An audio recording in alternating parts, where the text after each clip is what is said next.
ਮੌਸਮ ਦੇ ਵਿੱਚ ਬਦਲਾਅ ਆ ਰਿਹਾ ਹੈ ਤੇ ਇਸ ਬਦਲਦੇ ਮੌਸਮ ਵਿੱਚ ਸਭ ਤੋਂ ਜ਼ਿਆਦਾ ਡਰ ਹੁੰਦਾ ਹੈ ਵਾਇਰਲ ਬੁਖਾਰ, ਖਾਂਸੀ, ਜ਼ੁਕਾਮ ਦਾ, ਕਿਉਂਕਿ ਸਾਡੀ ਰੋਗ ਪ੍ਰਤੀਰੋਧਕ ਸਮਰੱਥਾ ਘਟ ਜਾਂਦੀ ਹੈ। ਆਓ ਇਸ ਤੇ ਕੰਮ ਕਰਨ ਲਈ ਇੱਕ ਬਹੁਤ ਹੀ ਵਧੀਆ ਨੁਸਖਾ ਤਿਆਰ ਕਰਦੇ ਹਾਂ।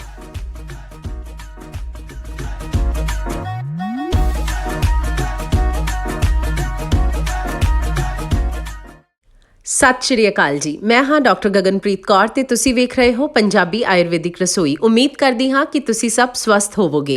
अज असी घर पईयां ही कुछ चीज़ां तो एक बहुत ही वधिया दवाई तैयार करांगे।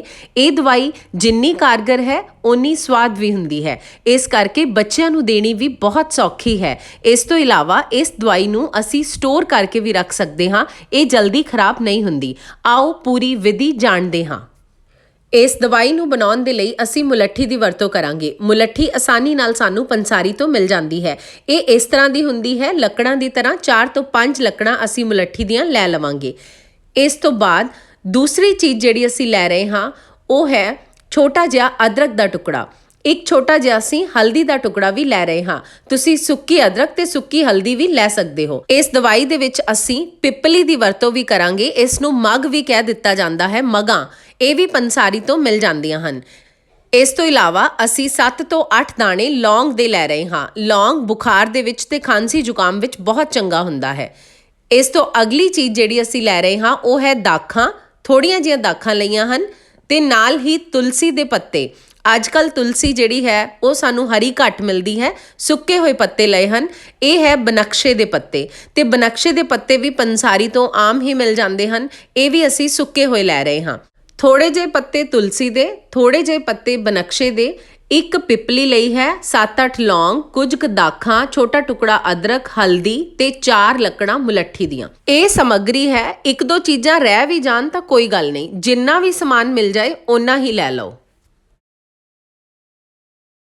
ਮੁਲੱਠੀ, ਅਦਰਕ, ਹਲਦੀ, ਇਹਨਾਂ ਨੂੰ ਸਾਨੂੰ ਕੁੱਟਣਾ ਪਏਗਾ। ਜਿਹੜੀਆਂ ਚੀਜ਼ਾਂ ਨੂੰ ਸਾਨੂੰ ਕੁੱਟਣ ਦੀ ਜ਼ਰੂਰਤ ਨਹੀਂ ਹੈ ਉਹਨਾਂ ਨੂੰ ਅਸੀਂ ਇੱਕ ਅਲੱਗ ਭਾਂਡੇ ਦੇ ਵਿੱਚ ਪਾ ਲਵਾਂਗੇ ਤੇ ਬਾਕੀਆਂ ਨੂੰ ਅਸੀਂ ਇਮਾਮ ਦਸਤੇ ਦੇ ਵਿੱਚ ਇੱਕ ਵਾਰੀ ਕੁੱਟ ਲਵਾਂਗੇ ਤਾਂ ਕਿ ਅਸੀਂ ਉਹਨਾਂ ਦਾ ਸਾਰ ਜਿਹੜਾ ਹੈ ਉਹ ਚੰਗੀ ਤਰ੍ਹਾਂ ਲੈ ਸਕੀਏ। ਜਿਵੇਂ ਪਿੱਪਲੀ ਹੈ, ਲੌਂਗ ਹੈ, ਮੁਲੱਠੀ ਤਾਂ ਜ਼ਿਆਦਾ ਹੀ ਸਖਤ ਹੁੰਦੀ ਹੈ, ਤਾਂ ਇਸ ਨੂੰ ਸਾਨੂੰ ਚੰਗੀ ਤਰ੍ਹਾਂ ਕੁੱਟਣਾ ਪਏਗਾ। ਕੁਝ ਬਹੁਤ ਜ਼ਰੂਰੀ ਗੱਲਾਂ ਕਰਦੇ ਹਾਂ ਇਹਨਾਂ ਦੀ ਤਾਸੀਰ ਬਾਰੇ।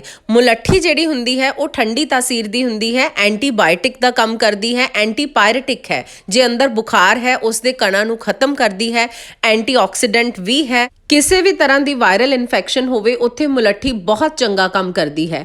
ਖਾਣ ਵਿੱਚ ਵੀ ਇਹਦੇ ਅੰਦਰ ਹਲਕੀ ਮਿਠਾਸ ਹੁੰਦੀ ਹੈ। ਛੋਟੇ ਬੱਚਿਆਂ ਨੂੰ ਵੀ ਅਸੀਂ ਮੁਲੱਠੀ ਬਹੁਤ ਆਰਾਮ ਨਾਲ ਦੇ ਸਕਦੇ ਹਾਂ, ਕਿਉਂਕਿ ਜਿਸ ਤਰ੍ਹਾਂ ਕੁਝ ਜੜੀਆਂ ਬੂਟੀਆਂ ਗਰਮ ਹੁੰਦੀਆਂ ਹਨ ਉਹ ਹਰ ਕਿਸੇ ਨੂੰ ਨਹੀਂ ਦਿੱਤੀਆਂ ਜਾ ਸਕਦੀਆਂ, ਪਰ ਮੁਲੱਠੀ ਅਜਿਹੀ ਚੀਜ਼ ਹੈ ਜਿਸ ਦੀ ਵਰਤੋਂ ਹਰ ਕੋਈ ਕਰ ਸਕਦਾ ਹੈ। ਮੁਲੱਠੀ ਇਸੇ ਕਰਕੇ ਅਸੀਂ ਸਭ ਤੋਂ ਜ਼ਿਆਦਾ ਲੈ ਰਹੇ ਹਾਂ। ਆਯੁਰਵੇਦ ਦੇ ਅਨੁਸਾਰ ਲੌਂਗ ਗਰਮ ਤਾਸੀਰ ਦੇ ਵਿੱਚ ਨਹੀਂ ਆਉਂਦੇ, ਪਰ ਲੌਂਗ ਬੁਖਾਰ ਦੇ ਉੱਪਰ, ਖਾਂਸੀ ਜ਼ੁਕਾਮ ਤੇ ਸਾਹ ਦੀ ਦਿੱਕਤ ਤੇ ਬਹੁਤ ਚੰਗਾ ਕੰਮ ਕਰਦੇ ਹਨ। ਹਲਦੀ ਗਰਮ ਹੁੰਦੀ ਹੈ ਪਰ ਇੰਨੀ ਜ਼ਿਆਦਾ ਗਰਮ ਨਹੀਂ ਹੁੰਦੀ ਤੇ ਬਹੁਤ ਥੋੜੀ ਜਿਹੀ ਪਾਈ ਹੈ। ਅਦਰਕ ਵੀ ਗਰਮ ਹੁੰਦੀ ਹੈ, ਇਸ ਕਰਕੇ ਜਿਨ੍ਹਾਂ ਨੂੰ ਜ਼ਿਆਦਾ ਗਰਮੈਸ਼ ਦੀ ਦਿੱਕਤ ਹੈ ਉਹ ਅਦਰਕ ਦੀ ਜਗ੍ਹਾ ਸੁੰਡ ਦੀ ਵਰਤੋਂ ਕਰਨ, ਕਿਉਂਕਿ ਸੁੰਡ ਜਿਹੜੀ ਹੈ ਉਹ ਜਦੋਂ ਪਚਦੀ ਹੈ ਤਾਂ ਉਹ ਗਰਮੈਸ਼ ਨਹੀਂ ਕਰਦੀ, ਪਰ ਅਦਰਕ ਗਰਮੈਸ਼ ਕਰਦੀ ਹੈ। ਪਿੱਪਲੀ ਗਰਮ ਹੁੰਦੀ ਹੈ, ਇਸ ਕਰਕੇ ਕੇਵਲ ਅਸੀਂ ਇੱਕ ਹੀ ਲਈ ਹੈ। ਬਾਕੀ ਜਿਹੜੇ ਪੱਤੇ ਤੇ ਦਾਖਾਂ ਲਈਆਂ ਹਨ ਇਹ ਵੀ ਗਰਮ ਤਾਸੀਰ ਵਿੱਚ ਨਹੀਂ ਆਉਂਦੀਆਂ ਕਿ ਇੰਨੀ ਜ਼ਿਆਦਾ ਗਰਮੈਸ਼ ਕਰਨ। ਤਾਂ ਮੁਲੱਠੀ ਜ਼ਿਆਦਾ ਪਾ ਲਓ, ਬਾਕੀ ਚੀਜ਼ਾਂ ਬਹੁਤ ਥੋੜੀਆਂ ਪਾਓ ਜਿਨ੍ਹਾਂ ਨੂੰ ਜ਼ਿਆਦਾ ਗਰਮੈਸ਼ ਦੀ ਦਿੱਕਤ ਹੈ, ਤਾਂ ਕਿ ਦਵਾਈ ਦਾ ਅਸਰ ਵੀ ਸਾਨੂੰ ਪੂਰਾ ਮਿਲ ਸਕੇ ਤੇ ਗਰਮੈਸ਼ ਵੀ ਨਾ ਹੋਵੇ।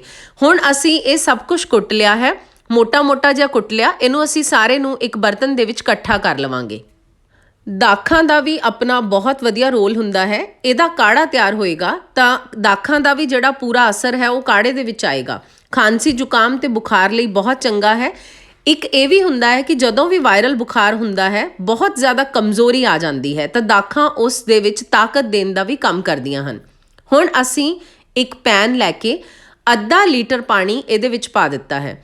ਇਹ ਅੱਧਾ ਲੀਟਰ ਪਾਣੀ ਅਸੀਂ ਇਸੇ ਵਿੱਚ ਅਸੀਂ ਜਿਹੜਾ ਕੁੱਟਿਆ ਹੈ ਸਮਾਨ ਉਹ ਸਾਰਾ ਇਹਦੇ ਵਿੱਚ ਰਲਾ ਕੇ ਇਹਨੂੰ ਇੱਕ ਚੰਗਾ ਉਬਾਲਾ ਦੇਣਾ ਹੈ ਤੇ ਇਹਨੂੰ ਇੰਨਾ ਉਬਾਲਣਾ ਹੈ ਕਿ ਇਹ 1/4 ਯਾਨੀ ਕਿ 125 ml ਰਹਿ ਜਾਵੇ। ਤੁਸੀਂ ਇਸ ਤਰ੍ਹਾਂ ਵੀ ਕਰ ਸਕਦੇ ਹੋ ਕਿ ਇਸ ਨੂੰ ਕੁੱਟ ਕੇ 3-4 ਘੰਟੇ ਲਈ ਪਹਿਲਾਂ ਭੇ ਕੇ ਰੱਖ ਦਿਓ, ਫਿਰ ਉਬਾਲਾ ਦੇ ਲਵੋ, ਫਿਰ ਹੋਰ ਵੀ ਜ਼ਿਆਦਾ ਵਧੀਆ ਅਸਰਦਾਰ ਕਾੜਾ ਤਿਆਰ ਹੁੰਦਾ ਹੈ। ਤੇ ਜਦੋਂ ਵੀ ਅਸੀਂ ਕਿਸੇ ਜੜੀ ਬੂਟੀ ਨੂੰ ਇੰਨਾ ਉਬਾਲਦੇ ਹਾਂ ਕਿ ਪਾਣੀ 1/4 ਰਹਿ ਜਾਂਦਾ ਹੈ ਤਾਂ ਉਸ ਦਾ ਪੂਰਾ ਸਾਰ ਭਾਗ ਜਿਹੜਾ ਹੈ ਉਸ ਪਾਣੀ ਦੇ ਵਿੱਚ ਆ ਜਾਂਦਾ ਹੈ।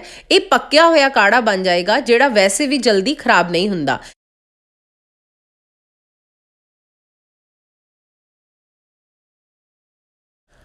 ਹੁਣ ਦੇਖੋ ਇਸ ਦੇ ਵਿੱਚ ਉਬਾਲਾ ਜਿਹੜਾ ਹੈ ਉਹ ਆ ਗਿਆ ਹੈ ਤੇ ਇਸ ਨੂੰ ਅਸੀਂ ਹੁਣ ਹੋਰ ਉਬਾਲਣਾ ਹੈ ਤਾਂ ਕਿ ਪਾਣੀ 1/4 ਰਵੇ। ਇਸ ਕਰਕੇ ਗੈਸ ਨੂੰ ਅਸੀਂ ਸਿਮ ਨਹੀਂ ਕਰਾਂਗੇ ਕਿਉਂਕਿ ਜੇ ਅਸੀਂ ਘੱਟ ਗੈਸ ਕਰ ਦਿੱਤੀ ਤਾਂ ਬਹੁਤ ਹੀ ਜ਼ਿਆਦਾ ਵਕਤ ਲੱਗ ਜਾਂਦਾ ਹੈ। ਗੈਸ ਨੂੰ ਅਸੀਂ ਤੇਜ਼ ਰੱਖ ਸਕਦੇ ਹਾਂ। ਢੱਕਣੀ ਅੱਧੀ ਕੁ ਦੇਣੀ ਹੈ ਕਿਉਂਕਿ ਪੂਰੀ ਦੇਵਾਂਗੇ ਤਾਂ ਪਾਣੀ ਬਾਹਰ ਨਿਕਲਦਾ ਹੈ। ਤੇ ਜੇ ਤੁਹਾਡੇ ਕੋਲ ਬਹੁਤ ਖੁੱਲਾ ਸਮਾਂ ਹੈ ਤਾਂ ਤੁਸੀਂ ਮੱਠੀ ਅੱਗ ਤੇ ਵੀ ਇਸ ਨੂੰ ਪਕਾ ਸਕਦੇ ਹੋ। ਇਹ ਕਾੜਾ ਬਹੁਤ ਹੀ ਜ਼ਿਆਦਾ ਵਧੀਆ ਤਿਆਰ ਹੋਏਗਾ ਤੇ ਇਸ ਤੋਂ ਜਿਹੜੀ ਦਵਾਈ ਬਣੇਗੀ ਉਹ ਹੋਰ ਵੀ ਜ਼ਿਆਦਾ ਖਾਸ ਹੋਏਗੀ। ਸਰਦੀ ਦੇ ਵਿੱਚ ਸਾਡੇ ਸਰੀਰ ਦੇ ਵਿੱਚ ਕਫ ਜਮ੍ਹਾਂ ਹੋ ਜਾਂਦੀ ਹੈ ਤੇ ਇਹੀ ਕਫ ਵਾਇਰਲ ਫੀਵਰ ਤੇ ਬੁਖਾਰ ਹੋਣ ਦੇ ਚਾਂਸਸ ਵਧਾ ਦਿੰਦੀ ਹੈ। ਤੇ ਇਸ ਤਰ੍ਹਾਂ ਦੀਆਂ ਚੀਜ਼ਾਂ ਜੇ ਅਸੀਂ ਲੈਂਦੇ ਹਾਂ ਤਾਂ ਇਹ ਕਫ ਨੂੰ ਵੀ ਬੈਲੈਂਸ ਕਰਦੀਆਂ ਹਨ, ਕਫ ਨੂੰ ਥੋੜਾ ਖਤਮ ਕਰਦੀਆਂ ਹਨ, ਘਟਾਉਂਦੀਆਂ ਹਨ ਤੇ ਨਾਲ ਹੀ ਨਾਲ ਸਾਡੀ ਇਮਿਊਨਿਟੀ ਰੋਗ ਪ੍ਰਤੀਰੋਧਕ ਸਮਰੱਥਾ ਨੂੰ ਵੀ ਵਧਾਉਂਦੀਆਂ ਹਨ। 10 ਤੋਂ 12 ਮਿੰਟ ਹੋ ਗਏ ਨੇ ਇਸ ਨੂੰ ਪੱਕਦੇ ਹੋਏ ਤੇ ਇਹ 1/4 ਰਹਿ ਗਿਆ ਹੈ। ਜਦੋਂ ਤੱਕ ਇਹ ਠੰਡਾ ਨਹੀਂ ਹੁੰਦਾ ਅਸੀਂ ਇਸ ਨੂੰ ਇਸੇ ਪੈਨ ਵਿੱਚ ਪਿਆ ਰਹਿਣ ਦੇਵਾਂਗੇ ਤੇ ਉਸ ਤੋਂ ਬਾਅਦ ਵਿੱਚ ਛਾਣਾਂਗੇ। ਕਾੜਾ ਬਿਲਕੁਲ ਠੰਡਾ ਹੋ ਗਿਆ ਹੈ। ਹੁਣ ਅਸੀਂ ਇਸ ਨੂੰ ਛਾਣ ਲੈਣਾ ਹੈ। ਜਿਹੜੇ ਡਾਇਬਟੀਜ਼ ਦੇ ਰੋਗੀ ਹਨ ਜੇ ਉਹਨਾਂ ਨੂੰ ਬੁਖਾਰ ਜਾਂ ਖਾਂਸੀ ਜ਼ੁਕਾਮ ਆਉਂਦਾ ਹੈ ਤਾਂ ਉਹ ਇਸ ਵਿੱਚ ਕਿਸੇ ਤਰ੍ਹਾਂ ਦਾ ਮਿੱਠਾ ਨਾ ਪਾਉਣ ਤੇ ਇਸੇ ਤਰ੍ਹਾਂ ਬਣਾ ਕੇ ਦਿਨ ਵਿੱਚ 2-2 ਚਮਚ ਕਰਕੇ 4 ਤੋਂ 5 ਵਾਰ ਲੈ ਸਕਦੇ ਹਨ। ਪਰ ਵੈਸੇ ਅਸੀਂ ਇਸ ਕਾੜੇ ਨੂੰ ਪੂਰੀ ਤਰ੍ਹਾਂ ਤਿਆਰ ਕਰਨ ਦੇ ਲਈ ਇਸ ਵਿੱਚ ਸ਼ਹਿਦ ਮਿਲਾਵਾਂਗੇ। ਜਿੰਨਾ ਸਾਡੇ ਕੋਲ ਕਾੜਾ ਬਚਿਆ ਹੈ ਉਸ ਤੋਂ ਅੱਧਾ ਸ਼ਹਿਦ ਤਾਂ ਅਸੀਂ ਇਸ ਵਿੱਚ ਪਾਉਣਾ ਹੀ ਹੈ। ਤੁਸੀਂ ਚਾਹੋ ਤਾਂ ਜ਼ਿਆਦਾ ਵੀ ਪਾ ਸਕਦੇ ਹੋ। ਜੇ ਤੁਸੀਂ ਬੱਚਿਆਂ ਨੂੰ ਦੇਣਾ ਚਾਹੁੰਦੇ ਹੋ ਤਾਂ ਬਰਾਬਰ ਮਾਤਰਾ ਵਿੱਚ ਸ਼ਹਿਦ ਵੀ ਪਾਇਆ ਜਾ ਸਕਦਾ ਹੈ ਤਾਂ ਕਿ ਇਹ ਬਹੁਤ ਹੀ ਮਿੱਠਾ ਤੇ ਸਵਾਦਿਸ਼ਟ ਬਣੇ। ਸਰਦੀ ਦੇ ਮੌਸਮ ਵਿੱਚ ਸ਼ੁੱਧ ਸ਼ਹਿਦ ਵੀ ਕਈ ਵਾਰ ਜੰਮ ਜਾਂਦਾ ਹੈ। ਇਸ ਕਰਕੇ ਜੇ ਉਸ ਨੂੰ ਪਿਘਲਾਉਣਾ ਹੈ ਤਾਂ ਗਰਮ ਨਹੀਂ ਕਰਨਾ, ਸਗੋਂ ਕਿਸੇ ਬਰਤਨ ਦੇ ਵਿੱਚ ਗਰਮ ਪਾਣੀ ਲੈ ਕੇ ਉਸ ਵਿੱਚ ਰੱਖ ਦਿਓ ਤੇ ਉਹ ਪਿਘਲ ਜਾਏਗਾ। ਉਸ ਤੋਂ ਬਾਅਦ ਅਸੀਂ ਇਸ ਦੀ ਵਰਤੋਂ ਕਰ ਸਕਦੇ ਹਾਂ। ਇਸ ਨੂੰ ਅਸੀਂ ਚੰਗੀ ਤਰ੍ਹਾਂ ਹਿਲਾ ਦਿਆਂਗੇ। ਸ਼ਹਿਦ ਕਫ ਸ਼ਾਮਕ ਹੈ, ਖਾਂਸੀ ਜ਼ੁਕਾਮ ਤੇ ਬੁਖਾਰ ਲਈ ਬਹੁਤ ਜ਼ਿਆਦਾ ਵਧੀਆ ਹੈ। ਇਸ ਦੇ ਨਾਲ ਇਹ ਪ੍ਰੈਜ਼ਰਵੇਟਿਵ ਦਾ ਵੀ ਕੰਮ ਕਰੇਗਾ। ਹੁਣ ਜਦੋਂ ਇਸ ਦੇ ਅੰਦਰ ਸ਼ਹਿਦ ਪੈ ਗਿਆ ਤਾਂ ਇਹ ਬਿਲਕੁਲ ਵੀ ਖਰਾਬ ਨਹੀਂ ਹੋਏਗੀ। ਇਸ ਨੂੰ ਅਸੀਂ ਇੱਕ ਕੰਚ ਦੀ ਬੋਤਲ ਵਿੱਚ ਭਰ ਕੇ ਰੱਖਣਾ ਹੈ। ਦਿਨ ਦੇ ਵਿੱਚ 1 ਤੋਂ 2 ਵਾਰ ਇਸ ਦਾ ਢੱਕਣ ਜ਼ਰੂਰ ਖੋਲਣਾ ਹੈ ਤੇ ਚੰਗੀ ਤਰ੍ਹਾਂ ਹਿਲਾਉਣਾ ਹੈ। ਇਹ ਦਵਾਈ ਬਿਲਕੁਲ ਤਿਆਰ ਹੈ, ਜਿਵੇਂ ਹੀ ਬਣੇ ਅਸੀਂ ਵਰਤ ਸਕਦੇ ਹਾਂ। ਪਰ ਜੇ ਅਸੀਂ ਜ਼ਿਆਦਾ ਦਿਨ ਸਟੋਰ ਕਰਨਾ ਹੈ ਤਾਂ 15-20 ਦਿਨ ਅਸੀਂ ਇਸੇ ਤਰ੍ਹਾਂ ਕਰਾਂਗੇ। ਬੋਤਲ ਦਾ ਢੱਕਣ ਜ਼ਰੂਰ 1 ਤੋਂ 2 ਵਾਰ ਖੋਲਾਂਗੇ, ਇਸ ਨੂੰ ਹਿਲਾਵਾਂਗੇ ਤੇ ਫਿਰ ਇਹ ਬਿਲਕੁਲ ਤਿਆਰ ਹੋ ਜਾਏਗੀ। ਬੇਸ਼ੱਕ ਤੁਸੀਂ ਇਸ ਨੂੰ 6 ਮਹੀਨੇ ਤੱਕ ਰੱਖ ਲਓ, ਇਹ ਸਟੋਰ ਕਰਨ ਲਾਇਕ ਹੋ ਜਾਏਗੀ।